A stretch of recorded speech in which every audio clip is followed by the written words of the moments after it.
Now, this is very interesting for the Spurs as GM Brian Wright is contemplating multiple moves to make for the Spurs this offseason. A backup center to Victor Wembanyama is at the top of the priority list, and one recent name was linked to the Spurs out of Milwaukee, an unrestricted free agent. We got to dive into that, plus a deeper look at Cam Johnson versus Devin Vassell and how the future of the Spurs shooting is a little more interesting than we once thought. A lot of very interesting things we got to dive into all coming up on this episode of Spurs Digest with Brook Lopez and Cam Johnson. And we're going to start with Cam Johnson because, look, he's a name that we've talked about a lot here on the show. It's a name that you guys talk about a lot in the comments section, and he's frequently touted as a perfect fit for this Spurs roster. And, you know, it's hard to deny it. The guy shot 45% on corner threes. He's very much a catch-and-shoot three-point shooter or something the Spurs really value. I mean, we're seeing a guy like Julian Champagnie. Some people are calling him even untouchable because of that 3-and-D aspect he brings to this team. But Cam Johnson averaging 19 points a game in Brooklyn, and the fact that he is on the trade market, according to multiple reports, is like, hey,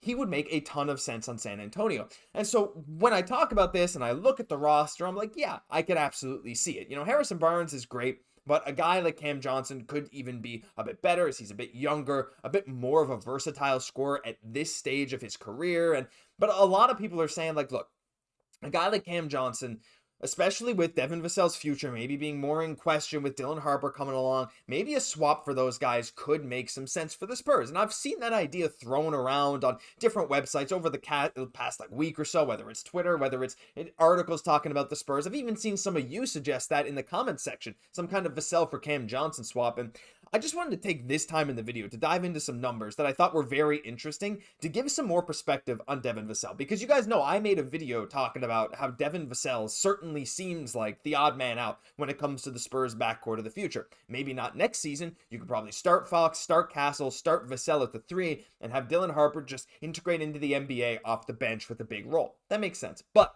I want to dive into some catch and shoot statistics here. So this right here is this season, and this is catch and shoot 3-point percentage. And this is Cam Johnson right here. 40.3% on catch and shoot threes, which is very interesting, right? 40.3% is very solid, and him on the season from 3 was 39%. That's typically what you see, right? Guys who shoot better on the catch and shoot than they do overall from 3. It makes sense. But I want to dive into Devin Vassell. Now, this, by all accounts, was a big-time down year for Vassell. He wasn't fully healthy. We talk about this all the time with his lower body injury, his foot injury. He's still a good corner three-point shooter. I mean, last year he was over 50% from the corners. Only 37% from 3 this year. But in his catch and shoots, if you can see, I'll make it bigger, 38.1%. That's the three-point percentage column. It's the second from the right. So 38.1% on catch and shoot threes, 38.8% on catch and shoot overall. So 38% from 3 on catch and shoots versus 40% from Cam Johnson. It is a bit of a difference, but it's not that big. And if I dive into last year, this is last year's stats, Cam Johnson was 42% on catch and shoot threes on a pretty high volume of 4.8 of them a game. But Devin Vassell on 4.2 attempts was 39.5%. So I just wanted to highlight the fact that, you know, as much as I see fans, even myself, saying Devin Vassell, he kind of doesn't fit, this and that, he is still a very good catch and shoot three-point shooter. And I also understand that, you know, playing with Victor Wembanyama will kind of increase your three-point percentage in theory because of the gravity that he has versus a lot fewer players have that kind of gravity in Brooklyn. So Cam Johnson's catch and shoot threes may have been a little more contested than Devin Vassell's, but at the same time, like, that's a pretty darn good percentage. And I just wanted to put that into perspective. Not saying that it's not worth trading Vassell or that it's not worth trading for Cam Johnson, just something to think about, because Devin Vassell, when he's healthy, he's actually a lot better on catch and shoot threes than we think. But let me know your thoughts on that down below. I just thought that was very interesting to put into perspective, but I want to move on to a very interesting thing here. Now, this comes from Cal Durrett in an article that I will link down below. And he mentioned a very interesting name for the San Antonio Spurs when we're talking about the future center, backup at least, to Victor Wembanyama. Because again, you look at the payroll, we've been talking about drafting some kind of guy, you know, whether it's Ace Newell or Queen, like something like that, some kind of big to back up Wemby. Or we've heard talks of like, oh, maybe it'll be Bassey, or I've even said maybe Luke Cornett, who's a UFA from the Boston Celtics.